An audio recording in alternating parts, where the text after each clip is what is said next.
Bonjour à toutes et à tous et bienvenue dans ce nouveau numéro de votre magazine sont diffusés sur Entrepreneuriat TV. Nous sommes pour les invités, les gens au bazar qui nous message nous sommes en train de vous donner l'intégralité du point de presse qui va se faire par Marc Fayou. Nous allons suivre avec l'intégralité du développement. Vous constaterez avec nous que la mise en place est déjà faite et nous sommes en train d'attendre le discours du président pays. Suivons tous et on va y aller. Mesdames et messieurs de la presse, lors de son adresse à la nation le 30 décembre dernier, le président Martin Fayulu Madidi avait fait un diagnostic sévère et révoltant de la situation politique, sécuritaire, économique et sociale de notre pays. Aussi avait-il annoncé la mise en place d'un cabinet pour accompagner le peuple congolais dans la reconquête de sa souveraineté. Un cabinet de combat composé de femmes et d'hommes qui s'engagent résolument pour un Congo fort, digne et prospère. Une équipe dynamique, composée d'anciens et de nouveaux en politique, certes, mais aussi des jeunes, des technocrates, des membres de la société civile et de la diaspora. Il y a lieu de préciser tout de suite que le cabinet n'est pas un gouvernement parallèle, mais comme je l'ai indiqué tout à l'heure, une équipe de combat avec deux axes principaux, à savoir l'axe de gestion sectorielle et l'axe opérationnel. L'axe de gestion sectorielle comprend les 20 secteurs suivants. 1. Affaires étrangères, intégration de l'Afrique médiane et congolais de l'étranger. 2. Justice, réformes institutionnelles et droits humains. 3. Intérieur, décentralisation, affaires coutumières et cohésion nationale. 4. Défense, anciens combattants et sauvegarde de l'intégrité du territoire national. 5. Économies et finances. 6. Budget et portefeuille de l'État.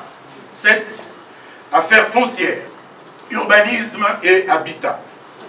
8. Éducation nationale, recherche scientifique et développement du numérique. 9. Culture, industrie créative et patrimoniale, tourisme et médias. 10. Électricité, hydraulique et projets énergétiques durables. 11. Agriculture, pêche, élevage, développement rural et sécurité alimentaire. 12. Transport et mobilité. 13. Travaux publics, routes, chemins de fer et ports. 14. Santé, hygiène. Je voulais dire hygiène publique et affaires humanitaires. 15. Environnement, climat, salubrité publique et développement durable. 16. Genre, famille et solidarité. 17. Fonction publique, emploi et formation professionnelle. 18. Industrie, commerce extérieur et entrepreneuriat. 19. Mines et hydrocarbures. 20. Sport, jeunesse et éducation citoyenne. Ce cabinet travaillera d'arrache-pied pour intensifier la mobilisation du peuple congolais autour de la proposition de sortie de crise du président élu, de manière à déclencher sa mise en œuvre et permettre aux parties prenantes d'entreprendre consensuellement des réformes institutionnelles profondes, urgentes et nécessaires. Ces réformes porteront notamment sur la Commission électorale nationale indépendante, la loi électorale, la Cour constitutionnelle, l'armée, la police et la sécurité, la lutte contre la corruption, ainsi que la justice et les droits humains. Les actions du cabinet seront guidées par les 10 principes suivants. 1. La souveraineté du peuple congolais. 2. Vérité des urnes.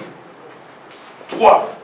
Le respect de la Constitution et des lois de la République. 4. L'intégrité du territoire national. 5.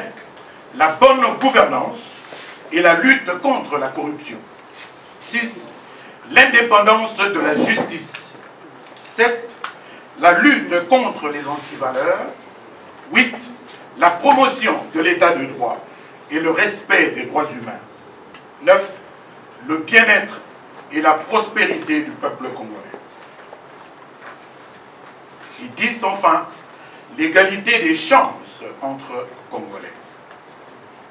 Cependant, mesdames et messieurs, au regard de la nature très complexe du combat et pour des raisons de dispositifs organisationnels, stratégiques et opérationnels, les noms des membres du cabinet restent confidentiels à ce stade.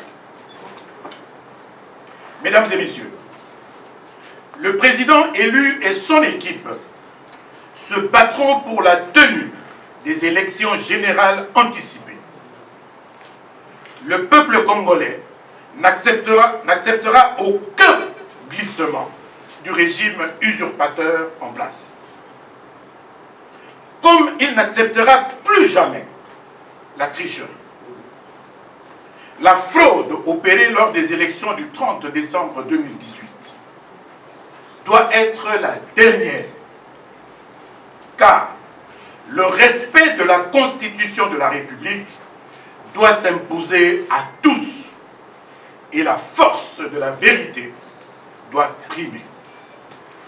Pour rappel, dans son discours du 30 juin 1960, notre héros national, Patrice Emery Lumumba, dont nous saluons la mémoire, soulignait que, je cite, « Nul Congolais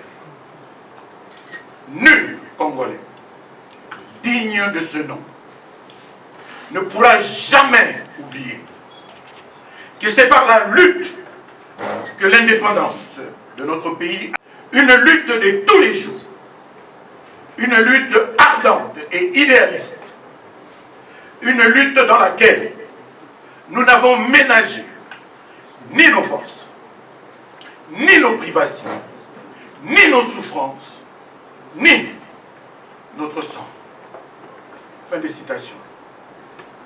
Aujourd'hui, notre lutte est triple. La défense de notre souveraineté, la libération du peuple contre la dictature et la protection de notre pays contre son implosion et sa balkanisation. Nous avons élu Martin Fayulu Madidi président.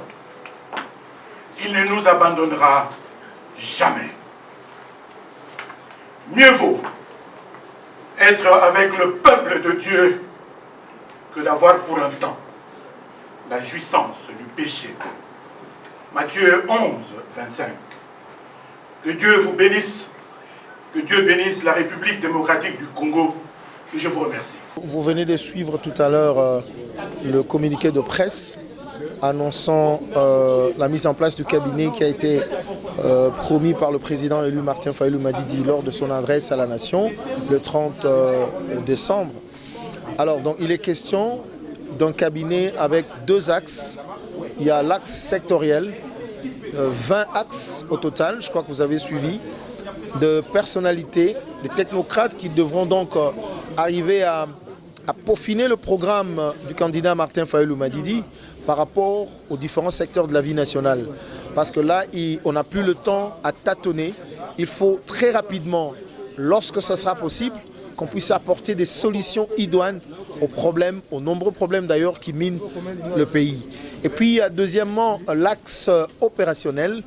Donc, ce sont effectivement des compatriotes qui vont devoir réfléchir pour voir comment est-ce qu'on devrait accompagner le peuple congolais dans le combat de la récupération de sa souveraineté.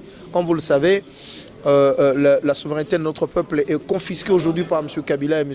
Tshisekedi. Il faudrait donc que le peuple récupère sa souveraineté pour qu'il soit celui qui va désigner les gens qui devront prendre son destin en main. Et donc, un cabinet est déjà là. Pour des raisons stratégiques, il n'est pas question qu'on puisse donner des noms parce que la tâche est ardue. Nous ne voulons pas, comment dire, travailler en parlant. Dans le silence, on va travailler. Ce qui compte, ce sont les actions. Ce qui compte, c'est le résultat. Et il sera là. La situation politique congolaise est dominée par trois grandes tendances. Il y a l'Amouka, il y a l'Union Sacrée et puis il y a FCC. Tu ne peux pas, à notre entendement, être en même temps dans l'Union Sacrée et être aussi dans l'Amouka ou dans l'Amouka dans FCC. Moïse Katumbi et Jean-Pierre Bemba, par le fait même qu'ils sont partis vers l'Union Sacrée, ils cessent automatiquement d'être membres de l'Amouka. Ils devraient eux-mêmes logiquement tirer toutes les conclusions, les conséquences qui se posent, dire ouvertement à la population, nous avons décidé de ne plus être membres de l'Amouka. Remarquez, Félix était parti, Kamer était parti, Matoumou était parti, nous c'était parti. Si Bemba et Moïse Katumbi partaient, ça ne changera rien parce que l'Amouka, c'est l'émanation du peuple. On avait eu affaire avec un homme qui promet, qui réalise. Le 30 décembre, lorsque le président Louis Martin Fayulu avait adressé un message à la nation, il avait dit le 20 janvier, je vais rendre public mon cabinet. Au lieu qu'il est aujourd'hui, le 20. Donc il a tenu parole jour pour jour. Le 20 janvier, il a rendu public son cabinet. Mais c'est un cabinet de combat. Ce n'est pas seulement un cabinet qui va essayer un peu, comment dirais-je, le traiter, mais c'est vraiment un cabinet qui est là pour se battre pour que jamais plus dans ces pays, le peuple puisse élire ses dirigeants pour mettre d'autres. D'ailleurs, je pense que tu as senti la détermination, comment dirais-je, dans le discours. Tu as senti le combat dans ce discours-là. Nous n'accepterons plus jamais que ce qui s'est passé en 2006, en 2011, en 2018 se répète. Quand je disais tout à l'heure que par rapport à leur démarche, ils devaient tirer toutes les conclusions qui s'imposent. Ça veut dire quoi? Ils se sont distancés, si vous voulez, de la ligne Lamouka. Nous étions à Lubumbashi. À Lubumbashi, on avait mis en place, comment dire, dans notre convention, vous savez, il y avait eu Moïse Katumbi devait donner la coordination à Jean-Pierre Bemba. Et c'est Mme Bazeba qui était là, à Lubumbashi. On a mis en place une convention. On devait se battre sur 4 directions. Et nous avons reconnu par une déclaration que l'Amouka avait gagné l'élection présidentielle, législative, nationale et provinciale. Nous continuerons à nous battre pour cela. C'est-à-dire que l'Amouka n'a jamais reconnu Félix comme président. Aujourd'hui, par leur démarche, parce qu'ils reconnaissent Félix comme président, ils cessent automatiquement de mettre de la même demeure d'onde que l'Amouka. Donc nous disons qu'ils se sont auto-exclus. C'est ça les mots, cher à Patrick Tshisekedi. Ils se sont auto-exclus. Mais il leur appartient eux-mêmes à le dire aussi. À dire ouvertement que voilà, nous quittons aujourd'hui l'Amouka. Et d'ailleurs, je ne comprends pas. Pourquoi cette volonté de vouloir s'agrippir à l'Amouka? On ne comprend jamais. Voilà un tout petit peu, bien sûr, le cabinet qui va accompagner le président dans cette lutte. Sans oublier que nous allons nous battre pour avoir des élections anticipées en République démocratique du Congo. La légitimité, elle vient du peuple congolais. Et en 2018, le peuple congolais a fait un choix. Il a porté son choix à la personne du président élu Martin Fayulu. Il y a une diablerie qui s'est installée dans ce pays, malheureusement. Mais aujourd'hui, ce cabinet a pour objectif d'accompagner le président pour une lutte bien précise des réformes. Mais aussi, comme je l'ai dit, pour avoir des élections anticipées en République démocratique du Congo. Pour la suite, vous serez informés. D'abord, je veux préciser que ce n'est pas le président de l'opposition, mais c'est le président élu. Et aussi, le message d'aujourd'hui ne concernait pas un programme quinquennal, mais plutôt c'était l'annonce du cabinet de combat que le président Eli a mis en place pour, ensemble avec le peuple congolais, qui puisse récupérer les pouvoirs du peuple qui a été volé par M. Kabila et M. Tshilombo et qui continue à être l'objet des troubles et de l'instabilité de notre pays depuis maintenant 2 ans.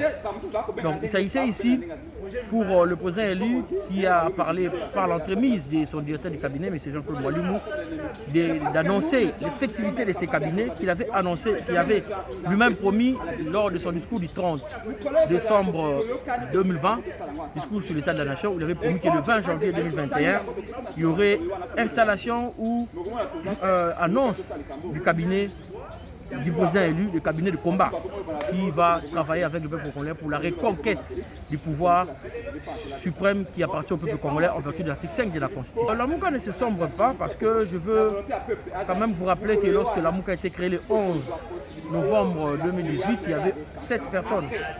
Mais une 8e personne a été ajoutée, qui était notre aîné Moussa Damouissi.